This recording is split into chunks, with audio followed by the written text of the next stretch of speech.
with us today we've got NJ, who's from Pinay Futbol. We're going to be talking about the PFF Women's Cup, which has just finished with FTW coming out champions. NJ, tell us about the competition, why you decided to do it the way that you did with the format and everything, and how it went. We decided, well, the PFF decided that we would do a 9-a-side tournament because in other countries like Thailand and sorry, that's the only country that comes to mind, but I'm sure others too. They start with smaller sided leagues like 7-a-side. So before they graduate into a full-on professional women's league. So, and it's also, we wanted more matches for the players because for the UAAP teams, we only have like 10, 12 matches for the entire year. So that's what the PFF wanted to do with it.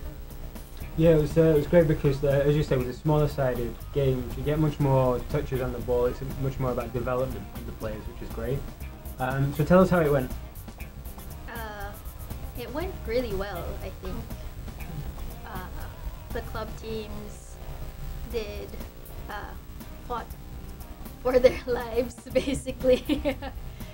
And to smile as if it was a bit too literal at times. A bit, yeah. But yeah, FEU were the champions, perennial champions it seems now in the women's competitions. Tell us about the final game, because they were up against Chelsea, but it went to penalties, right? Yes.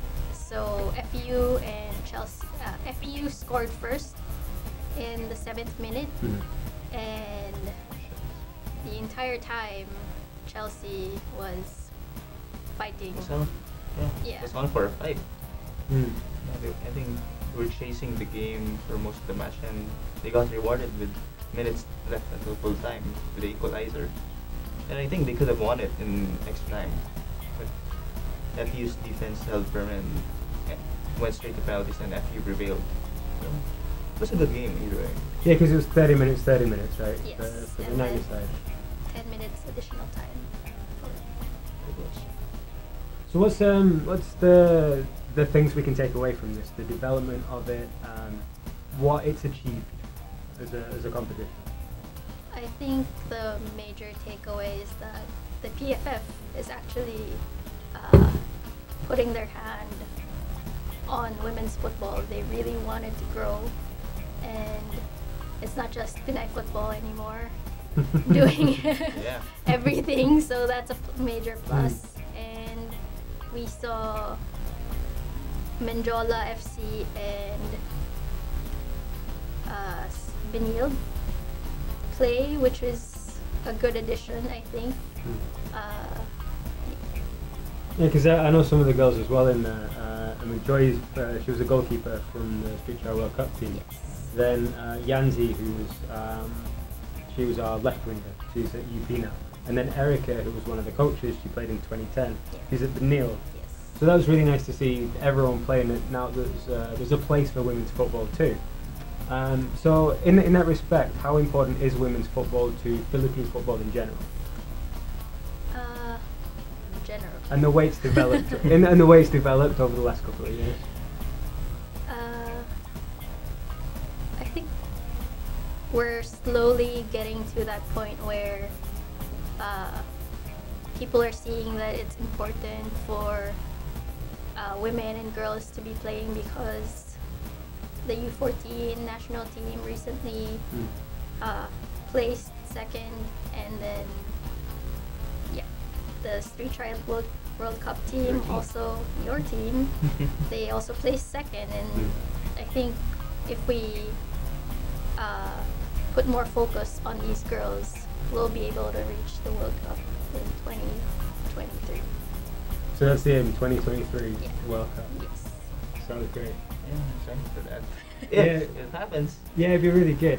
What do you think about the chances of that eco in terms of, because there's been some recent studies about how within the Philippines, it's the 5th most equal country between men and women in the world. they're only beaten by Scandinavian countries, which is basically cheating in any social study. They win everything, so it doesn't really count.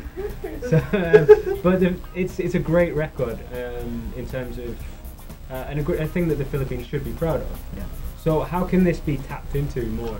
Well, I think they've been starting it properly right now, but because of the development of women's football, I think the next step for them is also to develop a grassroots program for the women's.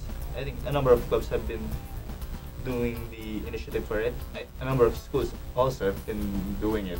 Yeah. So I think now the focus is to go to the grassroots level, and we're having the results right now. Your team, the Child World Cup, the under-14s, which will carry over in the next few years, probably form the next core of the national team. So we'll see what happens there.